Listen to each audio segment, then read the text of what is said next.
Thank you for tuning in. Thanks for being part of our program. Here we are together again on the radio. And for those of you just tuning into our broadcast here, I am talking to the beaten dogs of America. And I happen to know that many of them are listeners. You write to me, you tell me about your problems, you tell me about your life, and I happen to know that your car is your sanctuary, that 80% of you listening to this broadcast are not in offices, not at home, you're in your cars. I happen to know, because you've written me, that many of you only get this time alone every day. The time you're in your car. The time you give to me. Your car is the one place in the world where you're not being nagged, not being judged, not being critiqued, criticized, compared, and contrasted. This is the one time of the day when everything you think is right, everything you do is right. Even when you make a mistake, nobody's going to get on your back, like if you make a wrong turn or, you decide to pull off and eat something unhealthy. No one's going to say anything. It's you, it's me, it's all the politically incorrect stuff I say here. You get to enjoy it without somebody saying, I hate that, turn that off, turn that down, are you listening to that Tom Leykis? There you are by yourself. It's the one time of day when the time is all yours. And beaten dogs, let me just say this to you. Let me tell you what my days are like, because I know many of you beaten dogs got into the situation because you were, and again, you're alone. Give this some thought, because it's true. You're alone because you're afraid, you're with someone because you're afraid of being alone. You are afraid to be alone. You don't even care if the person you're with is inadequate. You don't care if they bother you, nag you, complain all the time. They don't see your good side. They don't see what you contribute. You just couldn't bear to be alone. Let me tell you what my day alone is like. I wake up every morning refreshed after a good night's sleep. I get up, I open the shades. I make some coffee. I check on my stocks on CNBC. I read the paper. It's quiet. Even when I have the television playing CNBC, it's low. It's quiet. No one is interrupting. When I'm watching to find out how the stocks are doing, how the mutual funds are doing, nobody is interrupting. Nobody is asking extraneous questions. Nobody is standing in front of the screen demanding to know when we're going to have dinner out, when we're going to have people over, what we're going to do this weekend, what time you're going to get home tonight. Nobody is standing there and doing anything. There's nothing scary about it. Be a goddamn man, for Christ's sake. I have leisurely coffee, read the paper, check in with coworkers, check in with friends. Do a few things around the house in the morning. When I come to work, I dress the way I want to dress. I leave at the time I want to leave. Nobody tells me, you're going to be late, you're going to be late. I get to work every day. I make it in here. Somehow I do it. Ever have somebody who's constantly telling you you're going to be late for work? Waking you up at unreasonable times, believing you'll never get out of bed on time? So then, like when you were in school, you roll over, play dead, pretend you don't hear anything. Yep, been there. Come to work, do my job, feel great about it. When I come home, yeah, granted, no lights on. How many of you boys are with someone who has a job anyway? When you get home, there's no lights on anyway. Come home, I have what I want for dinner. If I want to have dinner with friends or I want to have dinner with a chick, I can go do that, but I don't have to. Sometimes I want to sit at the kitchen table eating macaroni and watching the Laker game. Sometimes that's all I want, and you know what? That's what I do. Here are some of the things that are never on TV in my house. The WB network. Ever. It is never on. Ever. Ghost Whisperer. I know that the show exists, but it is not on in my house. Grey's Anatomy, not on your life. Any movie where the screenplay is adapted from Jane Austen, forget it.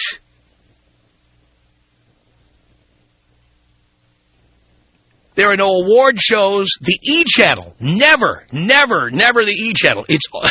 Are you kidding me? Never. That's right, Dean. No shows with Ryan Seacrest. Nothing personal, Ryan. These shows are just not on. I don't watch American Idol. I don't watch any reality shows. Any. Forget it. Done. No extreme makeovers or fakeovers. Absolutely no Donald Trump or any of that stuff. Done. It's not on in my house. In my house, I watch sports. I watch Curb Your Enthusiasm. I watch the movies I TiVo. I have dinner looking at a beautiful view. Sometimes I enjoy a bottle of fine wine and just look out at the vista. Sometimes I read a book. Sometimes I listen to music. Sometimes a friend calls me and I go out and hang out. Go out to a bar. Go out to a restaurant. Go out to a club. Sometimes I do that. I go out to sporting events at night. Hockey, basketball. Went to the Clipper game the other night, for example. I'll do a Dodger game soon. On the weekend, I do laundry. I pay a few bills. If I want to go to Costco and buy the big container of something, I don't get told how wrong it is, because there's a much cuter, tinier container of Tide I could be buying. Or there's a much cuter these little bottles of Tabasco sauce. They're so cute. They're 1 ounce apiece. Why do you need a big bottle of Tabasco sauce where you get the cute little bottles that cost 100 times as much? Never. I go into Costco and buy the biggest size of everything. I've got the places to store the stuff. I get all my discounts. I take all my coupons in. I save as much money as I can. I spend as little as necessary. I invest it in the stock market. I'm not investing in different color sneakers or belts or sweaters or shoes. I'm not investing in clothing to be worn one time and then given to the maid. None of it. None of it. I do not have the shoe museum that so many of you have. You know where I'm talking about, right? That closet with every pair of shoes that she had to have. She wore one time and then they just sit there in case she ever wants to wear them again, which she never will. No $450 red corduroy shirts that she had to have that she will never wear again because they were out of style the second they left the store.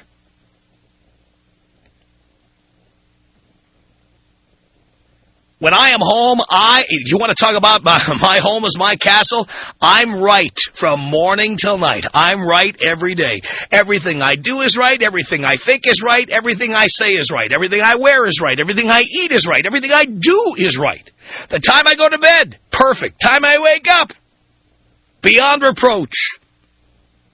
I'm never wrong. I'm never tired. I'm never angry. I'm never sad. I'm never depressed. I'm never feeling like I want to put a goddamn gun to my head and blow my brains out. I don't have to sit around drinking 2 or 3 six-packs in an evening just so I don't slip my own wrists, like some of you do. That is what my day is like, you beaten dogs. What is your day like?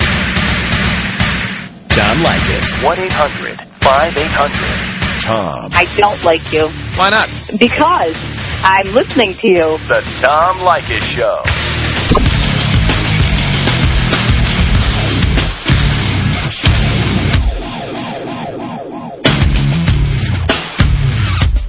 One 1-800-5800-TOM, the Tom Leykis Show. Attention, beaten dogs. That's who I'm talking to right now, if that's you. Sonny on the Tom Leykis Show. Hello. Hello, Sonny. How are you? Do you care, dear? No, I'm just being polite. I figured.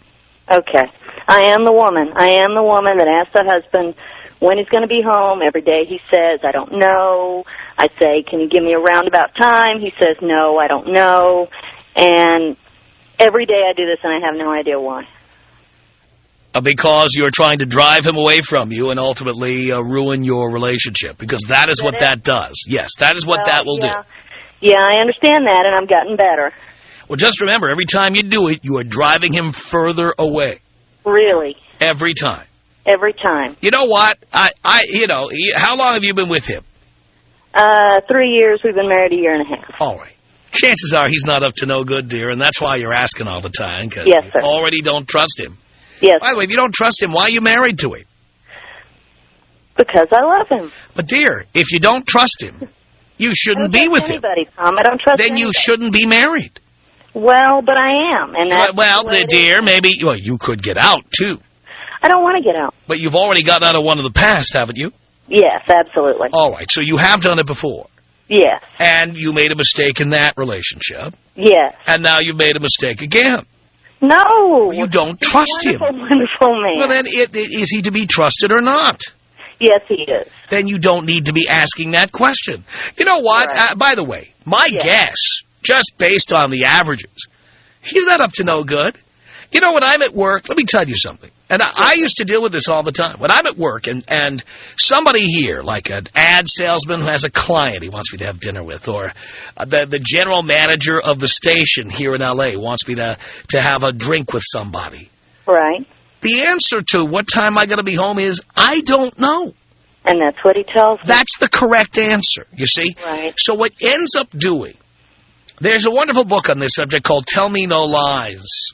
Uh-huh. Look for it. Okay. Because what you are doing is you're encouraging him to lie. You're right. You're right. We've had that discussion. You're going to force him to give you an answer, okay? So when he says, I'll be home at 9:30, right. When it's 10, you're going to say he lied to you. I do. Right? But the fact is, he didn't lie. You squeezed him like a zit, and you forced him to pop out an answer. You're right. So he didn't lie to you. You put a gun to his head and made him say something when he didn't know the answer. You made him answer. Yes, sir. It's your fault he did that. Right. Then when he doesn't do what he quote-unquote promised, then you get angry at him. And then you make him pay.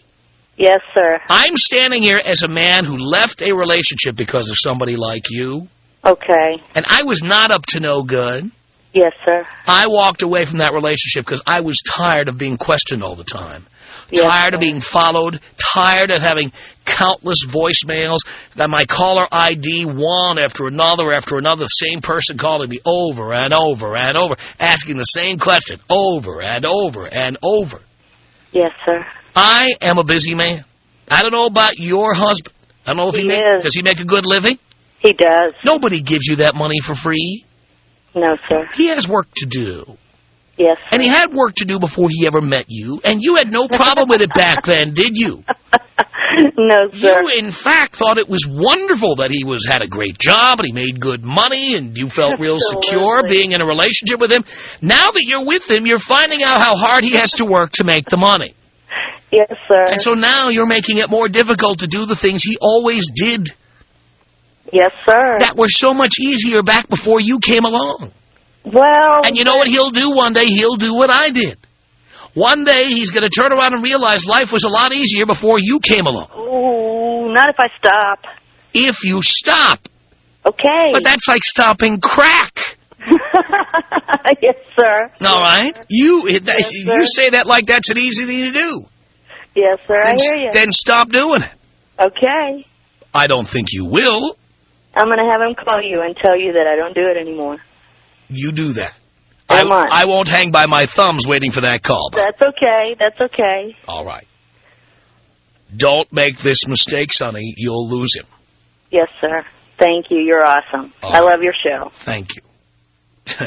Literally. She knows who she is. Somebody nagged me into just saying, I can't take this anymore. Can't do it. Can't do it. Can't do it. Can't do it. Cannot do it. Eventually you pay for that. Believe me. And if you don't pay for it by losing the person, you pay for it because they have an affair, or you pay for it because they just check out of the relationship and they just become incommunicative and you can't figure out why they don't talk to you anymore. Pete on the Tom Leykis Show. Hello. Hey, Tom. Pete. Man, I feel like I've been beaten like a dog who just crapped all over the rug. Oh, boy. What happened? Well, just moved down here to Phoenix from Michigan. Got down here about 2 months before... Don't tell me you met her on the Internet. No, I can't say that. I met at college. How did you meet her? I was at college. We were both up in Marquette, Michigan. A little tiny-ass town nobody's ever heard of. But she was from Arizona? No, she actually was from there. She lived here for 3 years, came back to finish school. Met her at school. Convinced me to come down here, check out some jobs, because I hate the snow, I hate the cold. I don't like the small town. I live in the Upper Peninsula where there's nothing. So I came down, got me a good job, making $50,000 a year to start off, doubled my income just by moving here. Right away, I'm right on, good to go. No snow, warm weather, I can wear my flip-flops, shorts, be happy. Get down here 2 months before she comes down. I don't know anybody here. I don't know anyone. So I'm going out, I'm meeting all kinds of people, get a group of friends, get a nice routine going, hanging out with everybody, having a grand old time. She gets down here, and said, I'm not going out anymore, I'm not hanging around, my friends are calling me. By the way, Pete, you're new to Phoenix. I lived in Phoenix for 3 years. Let me tell you something. I've lived a lot of places, and every place has its strengths and weaknesses. One of the strengths of Phoenix and the whole Valley of the Sun, there's no place better on the weekend for people just getting together for barbecues, drinking beer. When I lived in Phoenix, I was at somebody's backyard every weekend. And, that's what I was doing. So you know what I'm talking about, right? I'm not making this up. Arizona has the largest per capita consumption of beer in America. You're not lying. And it's right, and it's no surprise because, first of all, it's 103 degrees most of the year, and second of all, everybody's got a backyard that I knew when I was in Phoenix, and therefore there's always someone calling up going, hey, we're going to put some coals on, want to come over? And they had a pool, and you just did it. Exactly. In L.A., we don't do that. Phone rings, we let it go to the voicemail. But when I was in Phoenix, I was always in somebody's backyard. Hey, and I love it. Right. That's my it's spectacular. Right. Absolutely. And the women here are just, there's so many running around. It's unbelievable. Hey, wait till you see a Lister party, pal. You'll plots. Right on. Yeah. But it's great. I love it. All right, so what happened to her? Well, all right, so you're there and you're meeting people. By the way, were you living alone in Phoenix? At the time, yes. At the time. Okay, so she had a place in Phoenix and you had a place in Phoenix. No, she was still back in Michigan. Oh, she was still back in Michigan. Okay, and you're in Phoenix and you're living it up. There you are. Right. And by the way, not even being a bad boy like you could have been. You're just out in the backyard with people throwing some burgers on the grill, drinking beer. Given I had the opportunities, if I wanted to. Phoenix and Glendale and Tempe are full of sports bars. You're out there at the sports bars, right? Every Sunday you're watching a game at a sports bar. Your other friends come in. It's wonderful. Good times. Okay, so you were living it up, and then she showed up. Yep. And I finally got away yesterday. I walked in, hang out with my friends over at another bar we always hung out at. They look like they've seen a ghost. What the hell happened to you? You used to be around all the time. So how long has it been? Wait, she came when? She's been here about a month. A month? Yeah, already. It's like... And she didn't want to go out anywhere, didn't want you going out anywhere. That's exactly, and I said, hey, I'm going to hang out with my friends. Would you like to come? No, I just want to stay here. I said, fine, I'm going. You know I got to hear about it when I get back. Now, let me ask you, Pete. Now that you know how great it is to live alone, why aren't you doing it? I'm working on it. That's why I'm calling you. Listening to your show, and I gotta say this for all the beaten dogs out there. Thank you, finding it out. We don't all get it right away. So I appreciate you doing that for all of us. Pete, and, you had an advantage that a lot of our boys don't have because you had a girlfriend in another state. You came to Phoenix. What you think is you were forced to adapt to being alone. Right. And when you got there, you felt lonely, and you just said you didn't have any friends, and then you started making friends. And at the end of 52 or so weeks, suddenly you got pals, you got drinking buddies, you got sports buddies, you're learning the lifestyle in Arizona, you're getting into it. Hot chicks everywhere. Right? Exactly. And now she comes to town and starts cracking the whip. That's it. And I got to grow a set and take care of it. I got to do what I got to do to be able to enjoy the lifestyle I want to enjoy. See, this is why I tell the boys they should all spend a year alone, 2 years alone, 3 years alone. As scary as that seems, and Pete, you found this out, once you've been doing it a while, you realize how great it is. No question. And you're never alone if you don't want to be alone. No question. And I'll say that. I've been in relationships off and on. I mean, I've never had that time to go and be on my own and just do it. And it's, like you said, it is a scary thing at first. Best thing I could have done. Now you know, though, there's nothing to be afraid of. I love it. I mean, and you miss it, too. Absolutely. No question. Man, oh, man. Wait. What was that, Pete? I'm sorry. Said if I didn't miss it, I wouldn't be calling you. Calling you all about and telling everybody else there how great it is. How are you going to go about drop-kicking her through the uprights? You know, I'm working through it right now. We got a lot of stuff with bills and everything else. We've been together a year. So, I mean, you know how your life's getting intertwined over the course of the year. We didn't live together until we came here. Yes, I do. And, I mean, I can't do it. There's no way I'm going to be able to stay with her because what's the point? There's nothing left to discuss. We're not compatible living together. We fight constantly, and there's no point in staying together. And now that you make twice as much money, you can do better. Oh, absolutely. I just picked up a brand-new car, and everything's going right for me right now, Tom. All right. So you know you have to do this. Do not, by the way, no sex without a condom.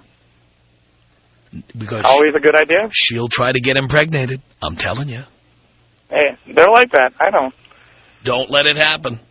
Hey, trust me. I'm the last thing that I will ever let happen because I'm not going to let her suck me into sticking around any longer. Pete, I'm proud of you. Good luck on that. Tom Leykis. 1-800-5800-TOM. Tom Leykis. 1-800-5800-866. 90% of the world believes in a higher form, a deity of some sort. 90% of the world eats at the Olive Garden. Does that make it good food? The Tom Leykis Show.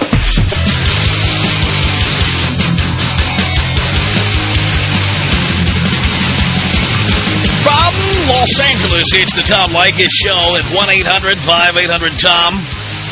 I'm talking to all the beaten dogs listening to this program. Jason in Crystal Lake, Illinois, you're on the Tom Leykis Show. Hello. What's up, Dad? Not much, son. You are an icon, dude, and I'm sure you know it, but everybody else doesn't. Not yet. Thank you. Well, here's my story, brother. I'm 29, was married for 5 years. I got a beautiful little girl. The wife used to nag, ask the questions. I came up with the reality answers, never lied to her, never cheated on her.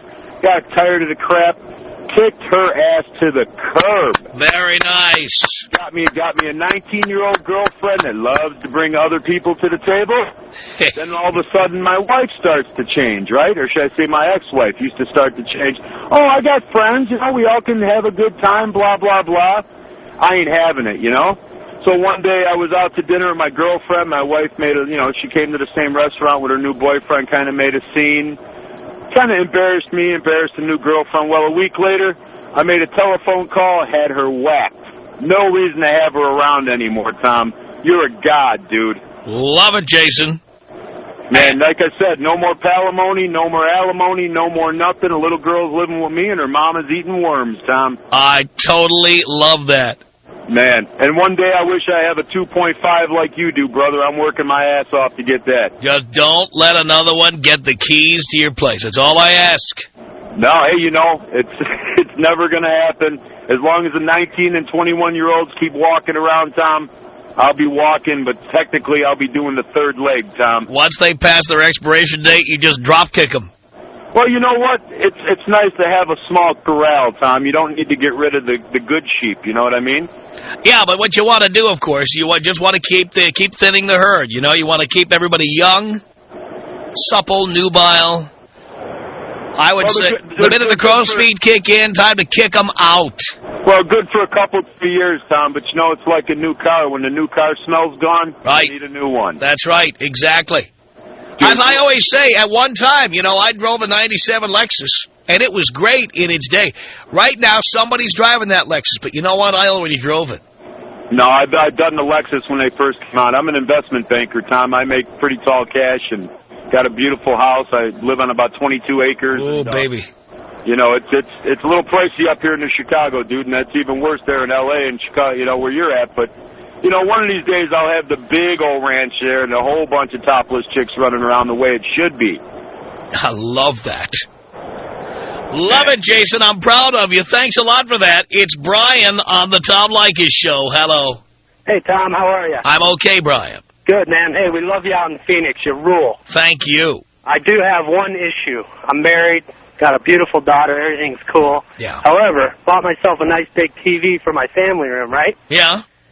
Well... Oh, they hate big TVs. Women hate them. They're not cute like little TVs. Well, that's not even my issue, Tom. See, my issue is I've got this, digital video recorder. I haven't watched one show on the thing, and I need help. I need to figure out how to get that corrected. She's got her soaps on there, Lifetime, all that stuff that is wrong. Unbelievable. Guidance, man. Well, I always had more than one TiVo. That's what I did. Well, that's what I'm doing. I got my own room, put my own TV in it. I think that's the only solution. Yeah, and then make that your sanctuary and don't let her in there. That's exactly what I'm doing. Got a nice bar in there, get a nice TV, and be on my own, I guess. Now, does she harass you and demand things from you and complain that you're inadequate all the time? Not all the time. Sometimes. Once in a while. It's only going to increase as time goes on, Brian. I know. But that's why we listen to you, and we can take the bull by the horns and take care of things. At least while you're in the car by yourself. Exactly. As long as I give you that feeling while you're in the car, I've done my job. And that's exactly why I called you. I've been listening to you ever since you came in Phoenix and on my way home from work, and you're a relief. Thank you for that, Brian. Have a great night, and we'll talk to you later. Appreciate the call. 1-800-5800-TOM. You're right, T. You're getting calls about that? I don't think Jason, you're right. Jason did not actually kill his wife. He did not mean that literally. And I never thought he did, so I was not approving murder, all right? Jesus. Oreo, you're on the Tom Leykis Show. Hello. Hey, Tom, how are you? Doing okay, Oreo. Well, you must be following me around in my life because, everything is exactly like you say, man. I'm going through a divorce right now, and I got a new girlfriend, and she's always right, I'm always wrong no matter what. Why do you need a girlfriend, Oreo? You know what? Just like you said, guys, they hate to be alone. Yeah, but why don't you man up and try it for a while? I have tried it. I tried it for 3 years, and, actually that was the best time of my life. I can do what I want, when I want. Well, if you know that's true, why do you have a girlfriend? You know what? Stupidity, ignorance. Then you can undo it. Yes, I can. And you should undo it before the condom breaks or before she decides to hole up in your house and refuse to come out. Well, actually, I moved in with her. Why? Like I said, take your pick on the words you want to use. You're a pussy? No, I wouldn't say all that. Why did you move into her place? I thought it was love. Maybe it's a rebound thing. How about you rebound right out of there? You know what? It's coming real close. No. There's no need to come real close. It's not going to get any better. The beginning of a relationship is the best it is, okay? Yeah. As time goes on, things only get worse. They don't get better. And this has only been since January. All right. So you're 3 months in. Yes. All right. It's not going to get better. In fact, the sex will start to deteriorate. Yep. If it hasn't already. You know what? Let me tell you. I work for a local pizza delivery company, and, how many girls I see all the time. What are you doing? It's very tempting. What are you doing? Obviously the wrong thing, Tom. Time to go. You know what? I think I'm going to take your advice, brother. I think that's a good idea. It's Mike on the Tom Leykis Show. How's it going, Tom? Love the show. Thank you. Just want to let you know that I'm just chilling in my sanctuary right now, listening to my favorite show. And I listen to it every weekday. And at 7, I got to turn my car off and go back inside. And you're how old? 19. Why do you have a girlfriend, Mike? Met the right girl at the wrong time? No. No. No? No, because you're afraid. Could be. No. That could be. All right, thanks, Tom. Hey, Wait. You're not done? You've been on 39 seconds. Okay. Why are you still there? I don't know. So if you don't know why you're doing something, why don't you get out? Could be something to think about. How about you stop thinking and start doing? Okay, Tom. Unbelievable stuff there. Kevin on the Tom Leykis Show. Hello. Hey, Tom. Hey. There's two shows that I've listened to that have changed my life that you've said. One of them was when you were talking about the girls that were beautiful, that had kids, that sucked guys in to try to compensate for their lack of being there for their kids and just to be their kind of whipping boy. Right. I fell into that. And I was with a girl, beautiful. I mean, beautiful. Italian girl, nice body, just great. Loved having sex, all that stuff. Well, 2 years down the road, all that stuff kind of deteriorated. I found myself spending more time with her boy than she did, and luckily we didn't move in together. And I have to say, listening to your show opened my eyes completely, and here I am. A month ago, I went out with her, got in a big argument, came home. The next day I loaded every piece of everything she had in my house and loaded it into my truck and took it to her house and dumped it inside her house. And I haven't spoken to her since. And the second show was today's, where you're sitting at home talking about all the things that you like to do. You do nothing wrong. You do everything right. Have a nice bottle of wine, cook yourself a steak, whatever you want, and your life is your own. That's where I'm living right now. Are you loving it, Kevin? I am so loving it, and I'm telling you, your show is so spot on because I've done it, and it's exactly what you said. So I have to thank you. Kevin, I am so proud. Thank you.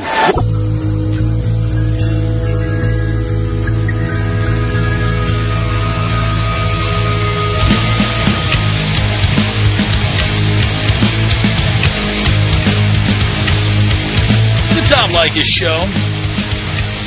1-800-5800-TOM. That's our telephone number. And we continue. I'm talking to the beaten dogs out there. Sharon, hello. Hi. Hi. I had a question about men who have daughters and how that makes sense with your philosophy about how to treat women. Well, what do you mean? Well, if you feel that women are something to just be used as objects, like your example of the 97 Lexus, a man who believes in that and also has a daughter, I'm sure... Well, someone else is driving that Lexus right now, and I hope they're enjoying it. I'm sure it still has the shocks, and probably some of the original parts are still there. Though some of the parts have probably been upgraded. Yeah. But it doesn't have that new car smell anymore, so why trade it up? So a man who has a daughter...